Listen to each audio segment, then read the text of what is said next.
Florida sells itself as the Sunshine State, the theme parks, the beaches, the retirement communities, the endless strip malls. But travel just a little off the beaten path, and you'll find something nobody's putting in the brochures.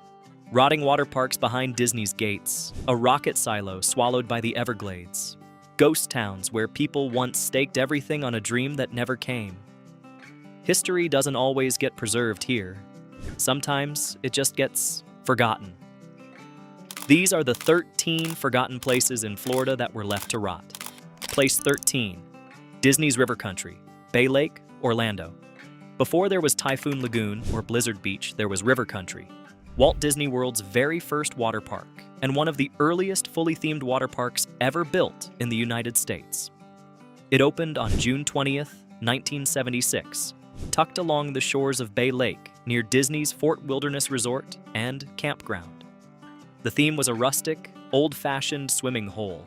Think tire swings, sand-bottom pools, man-made boulders, and water slides that emptied right into a filtered stretch of the lake itself.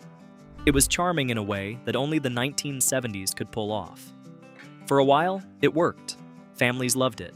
The park was small, unhurried, and had a kind of organic quality that the newer parks would eventually trade away for bigger thrills and more polished spectacle. But Disney being Disney, they didn't stop building. Typhoon Lagoon arrived in 1989, followed by Blizzard Beach in 1995. Both were significantly larger, more modern, and pulled guests away from the aging original. By the late 1990s, River Country was already becoming an afterthought. In November 2001, the park closed for its regular seasonal break. It never reopened. Disney said it might come back if there was enough guest demand. There wasn't, or at least that's the official version. The park officially closed permanently in 2005, with Disney confirming it would not be returning.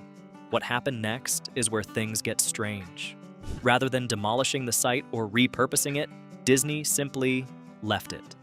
For years, River Country sat behind a green fence, slowly being reclaimed by Florida's vegetation. The slides crumbled, the pools emptied, graffiti crept in. The really eerie part? Disney never cut the power. The park's closing theme music kept playing on loop inside the empty grounds, and the lights continued switching on and off automatically, right on their old schedule. Just an abandoned water park, playing music to nobody. Urban explorers managed to get in over the years, and their photos made rounds on the internet. Overgrown slides, drained pools thick with moss, the whole thing looking like something out of a post-apocalyptic film. Drone footage captured what Disney wasn't eager for anyone to see. One of the most image-conscious companies in the world had let its own property quietly decay for nearly 2 decades. Disney eventually began demolishing the site in 2019, clearing the way for a new resort development. River Country is gone now. But for nearly 18 years, it just sat there. Disney's dirty little secret, rotting quietly on the edge of Bay Lake. Place 12, the Aerojet Dade rocket facility, Homestead. There is a secret rocket testing facility buried in the Florida Everglades that has been abandoned since the late 1960s.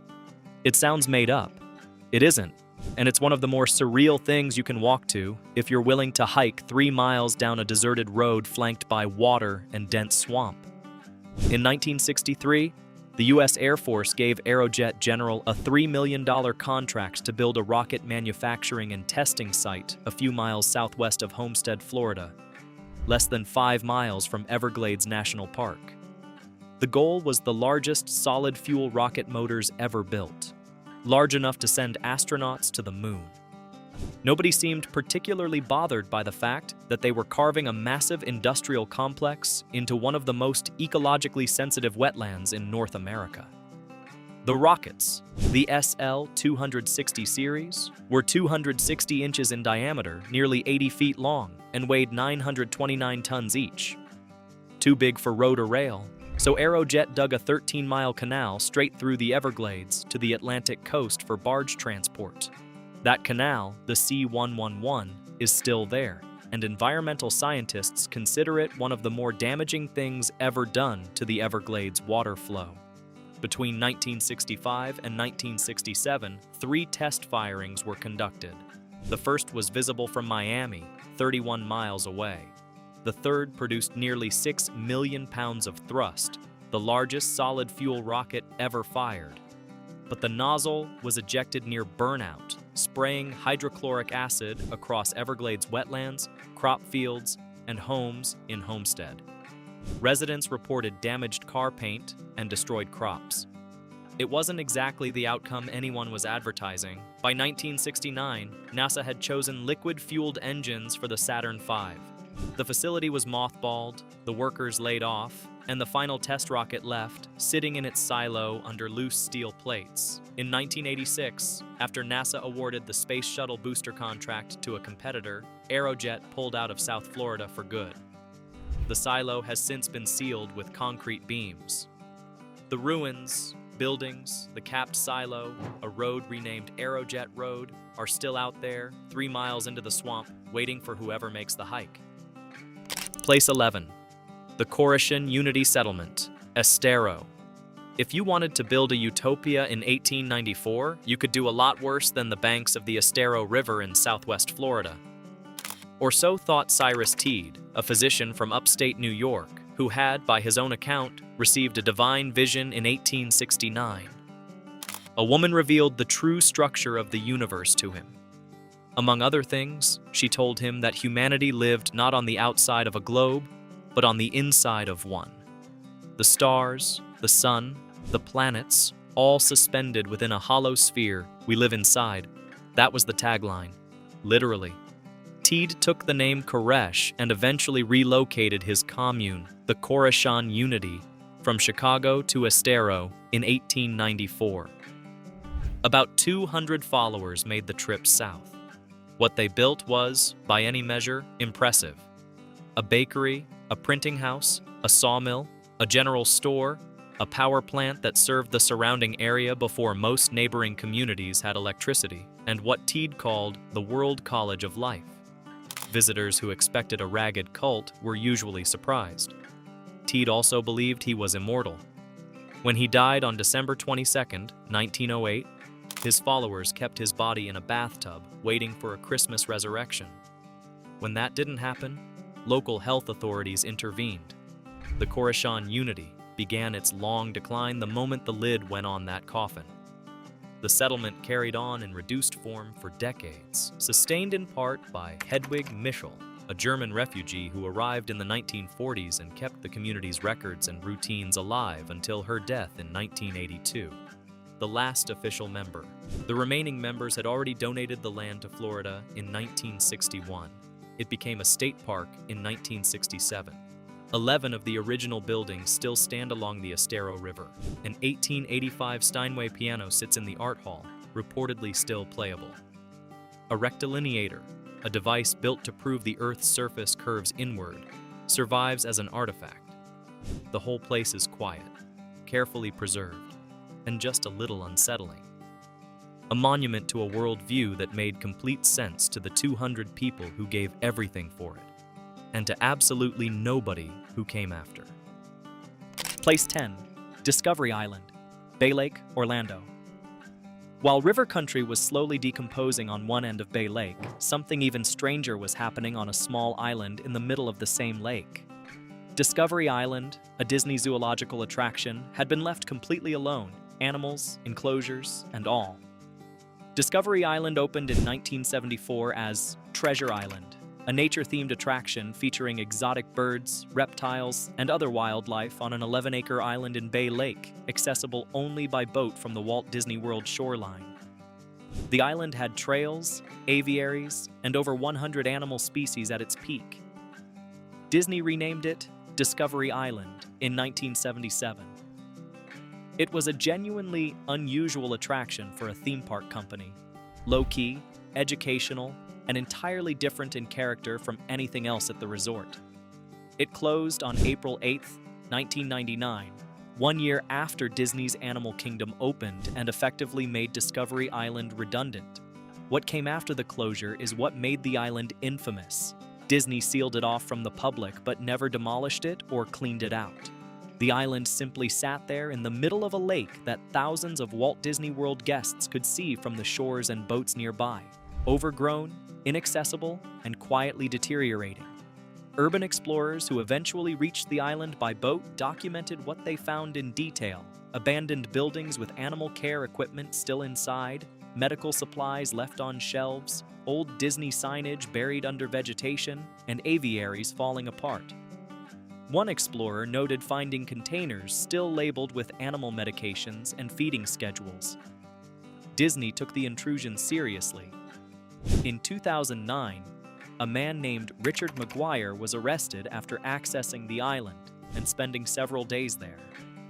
He later described it in interviews as a genuinely eerie experience, a functioning world that had simply been switched off and left entirely intact, down to the last labeled medicine bottle.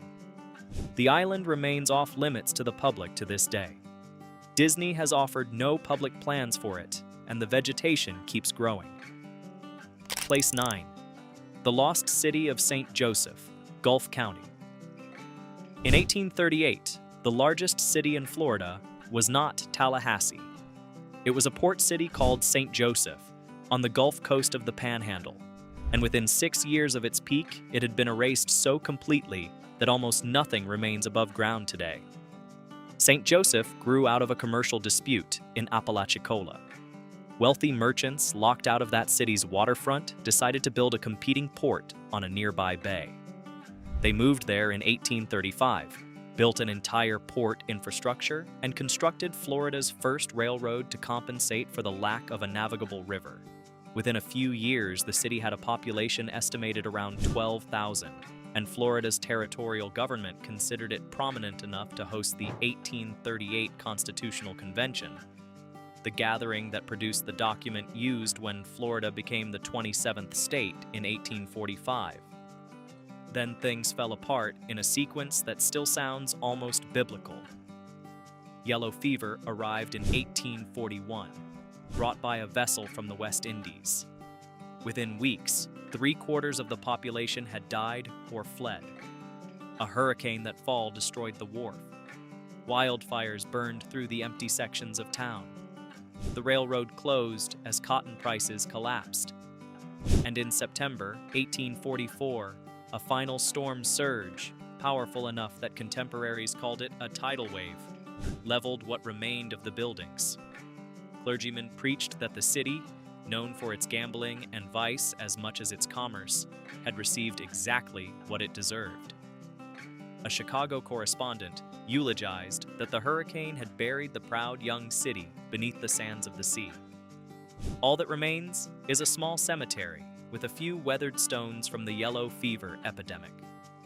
The rest is sand, water, and silence. A museum in present-day Port St. Joe, which grew up 2 miles from the old city site a generation later, keeps the record. But the city itself, briefly the most important place in Florida, left almost no trace. Place 8. The Warm Mineral Springs Bathhouse, North Port. Long before Disney, long before condos and golf courses and snowbirds, Warm Mineral Springs was Florida's original tourist attraction. That is not an exaggeration. The spring near what is now North Port in Sarasota County has been documented as a site of human activity going back at least 10,000 years. Archaeological evidence found in and around the spring includes ancient human remains, mastodon bones, and artifacts from some of the earliest known inhabitants of North America. The spring itself is remarkable.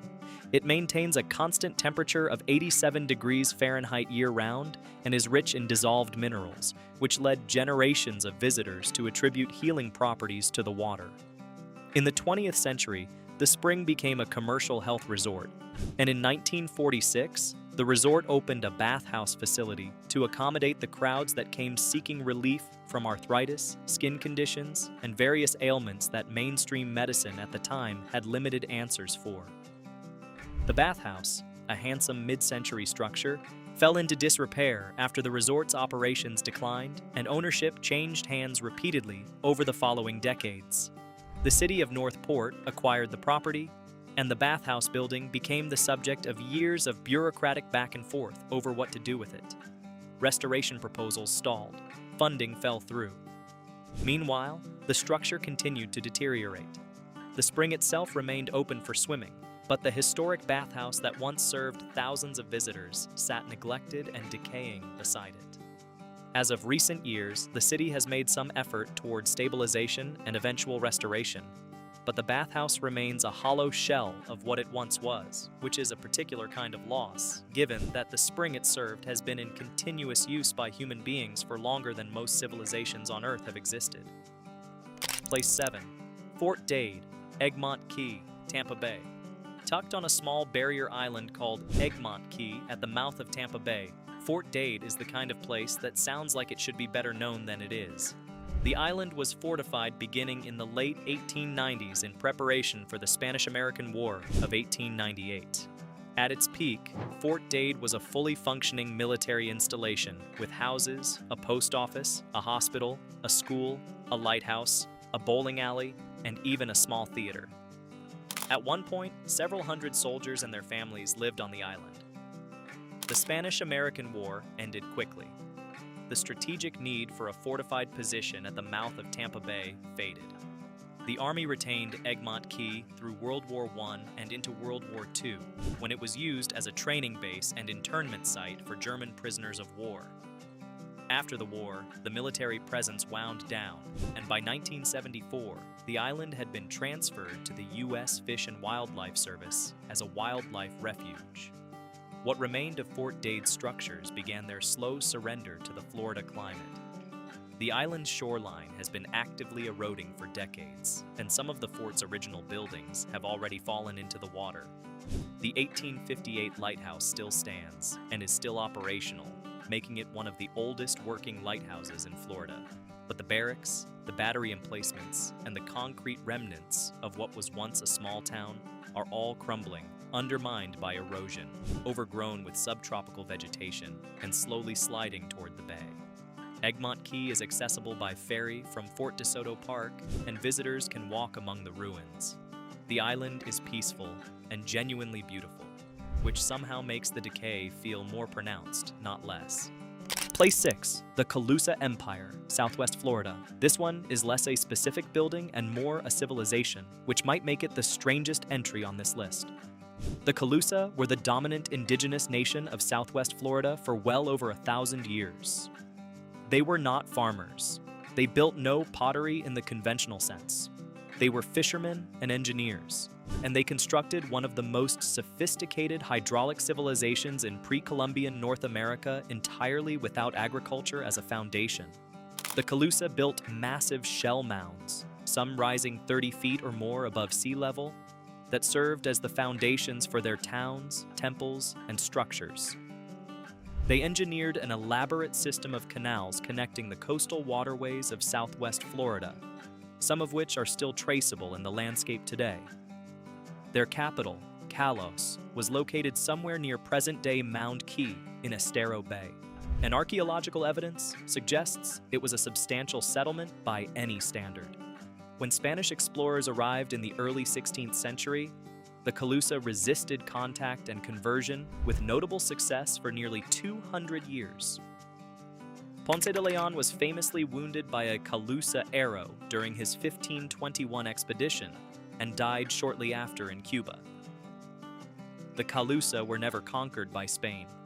They were destroyed instead by European diseases and the disruptions caused by slave-raiding expeditions, and by the mid-18th century, the last known Calusa had left Florida entirely, relocating to Cuba. What they left behind, the shell mounds, the canal systems, the earthworks, remain in Southwest Florida, largely unprotected and poorly interpreted. Mound Key Archaeological State Park exists and is accessible by kayak, but the broader network of Calusa sites across the region is scattered, eroding, and largely invisible to the millions of people who now live on or near the same coastline the Calusa shaped for over a millennium. Place 5. The Broward County Poor Farm, Davie. Poor farms were a 19th and early 20th century institution, publicly operated facilities where the destitute, the elderly, and the mentally ill were sent when there was nowhere else for them to go. The idea was that residents would work the land in exchange for housing and basic care. In practice, conditions varied wildly, oversight was minimal, and the people who ended up there were largely out of sight and out of mind. Broward County, Florida had one, operating on land near present-day Davie for decades before closing in the mid-20th century as the state's welfare and institutional care systems expanded. The burial grounds associated with the poor farm are what have drawn attention in recent years. Hundreds of people died at the facility and were buried on the property, many in unmarked graves, with records either lost or never properly kept in the first place. As Broward County developed, the land around the old poor farm was built over, subdivided, and absorbed into the suburban sprawl of South Florida. The cemetery was eventually identified, and some effort toward documentation has been made by county historians and archaeological researchers. Ground-penetrating radar has been used to try to establish the full extent of the burials. But for most of the 20th century, the people buried there were simply forgotten, as they had so often been forgotten in life.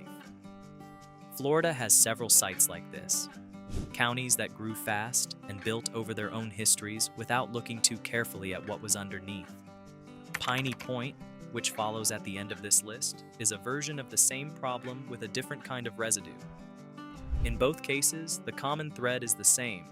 Something was left behind, nobody wanted to deal with it, and decades passed before anyone was forced to look directly at it. Place 4, Stiltsville, Biscayne Bay, Miami. In the middle of Biscayne Bay, about a mile south of the Cape Florida Lighthouse, a collection of wooden structures sits on stilts above the water, or rather, what's left of them does. At the peak of Stiltsville's existence in the 1960s, there were roughly 27 houses out there, built on pilings driven into the shallow bay floor, accessible only by boat. They were weekend retreats, fishing clubs, and in at least one case, something considerably less respectable. The first structure was reportedly built in the 1930s by a man named Crawfish Eddie Walker, who set up a shack on stilts in the bay to sell bait, drinks, and avoid certain regulatory inconveniences associated with operating on dry land. Others followed, and by the post-war era, Stiltsville had developed into a quirky offshore community where Miami's social elite mixed with gamblers, fishermen, and weekend escapists. The Quarterdeck Club, one of the more famous of the structures, was reportedly a gambling den that operated largely outside the reach of Dade County law enforcement because, technically, it was in federal waters. Hurricanes, changing regulations, and legal battles gradually thinned the community. By 1992, Hurricane Andrew reduced Stiltsville from 8 remaining houses to 7. The National Park Service, which now administers the area as part of Biscayne National Park, has been managing the preservation question ever since. The leases that allowed private parties to maintain the structures have expired. The houses are deteriorating. The Park Service has made some effort toward preservation and interpretation, but the structures are not open to the general public, and maintenance has been minimal. 7 houses remain standing on the bay, accessible only by private boat, slowly returning to the water they were built above. There have been preservation efforts, debates, and proposals over the years, none of them conclusive. The houses stand, the leases are gone, and the bay keeps working on the pilings. Place 3, Elroy, Flagler County. In Flagler County on Florida's northeast coast, there is a stretch of road that leads to nothing. And off that road you can find what little remains of the town of Elroy. Concrete curbing, the outline of a street grid pressed into the vegetation, a few foundations reclaimed by whatever grows fastest in Florida sand. Elroy was a product of the Florida land boom of the 1920s, which is a polite way of saying it was partly a product of one of the largest speculative frauds in American history. Between roughly 1924 and 1926, tens of thousands of Americans who had never set foot in Florida bought lots across the state, lured by glossy brochures and the promise that Florida land could only go up. Charles Ponzi himself sold what he claimed were desirable lots near Jacksonville that turned out to be swampland 65 miles to the west, and he was not even the most brazen operator in the market. In Flagler County, a development called Flagler City was being sold through newspaper advertisements as far away as Chicago and Hartford. Streets were plotted, concrete curbing laid, a gas station went in. Then, the boom collapsed, triggered by a harbor blockage in Miami in early 1926, accelerated by the Miami hurricane of September that year, finished by the 1928 Okeechobee hurricane and the Depression. By mid-1926, the Flagler Tribune had stopped running Flagler City advertisements entirely. The company disappeared. Land values fell to nearly nothing. Buyers who had never visited simply stopped paying taxes on lots they would never see. Elroy was one of those places, far enough along to leave a mark, not far enough to survive. No marker, no heritage trail, just concrete and a name that no longer appears on any map. Place 2. Opa-locka City Hall, Miami-Dade County. Somewhere in Miami-Dade County, wedged between expressways and industrial corridors, sits a city hall that looks like it belongs in a film about ancient Baghdad. Onion-shaped domes, minarets, Saracenic arches, a tower straight out of the Arabian Nights. It was deliberately built that way. It has been sitting empty since 2009. Opa-locka was the creation of Glenn Curtis, an aviation pioneer who in 1925 commissioned architect Bernhard Emil Müller to design an entire city in the Moorish revival style. Inspired by the King Tut craze and the 1924 Douglas Fairbanks film The Thief of Baghdad, Curtis built streets named Alibaba Avenue, Sinbad Avenue, and Sesame Street. Over 100 buildings went up with domes, minarets, and exterior spiral staircases. The City Hall, the centerpiece, was later dubbed the nation's weirdest city hall. That was meant as a compliment. The 1926 hurricane destroyed much of what had been built. The land boom collapsed the same year. The Navy opened a base at the airport in 1933 and kept the city alive for a while, but after the base closed, the decline was steady. By the 1980s, Opa-locka had become one of the most impoverished communities in South Florida. In 2016, the governor declared the city to be in a state of financial emergency. City Hall was vacated in 2009 when offices moved a few blocks away. It has sat empty since, its domes weathering in the Miami heat, while 20 of the surrounding Moorish revival structures sit on the National Register of Historic Places, recognized by historians, written about in architecture journals, occasionally toured, and slowly falling apart. One publication called it a hidden gem. Another called it an open wound. Both were right. Place 1, Piney Point, Manatee County. Piney Point is a story that doesn't make you think of forgotten history. It makes you think of ongoing failure. Located in Manatee County on the eastern shore of Tampa Bay, Piney Point is the site of a former phosphate processing facility that has been causing problems since it was active and has caused considerably more since it stopped. Florida is one of the world's largest producers of phosphate, a key ingredient in fertilizer, and the industry has left a long trail of environmental liability across the state. Piney Point was part of that trail. The facility produced phosphogypsum, a mildly radioactive byproduct of phosphate processing, and stored it in massive stacks soaked in contaminated wastewater. The plant closed in 2001. The company that owned it, Mulberry Corporation, filed for bankruptcy. The stacks and the water were left behind with no clear plan for what came next. Since then, Piney Point has been a recurring emergency. Liner systems have degraded, retention ponds have threatened to breach, and state agencies have intervened multiple times to prevent collapse.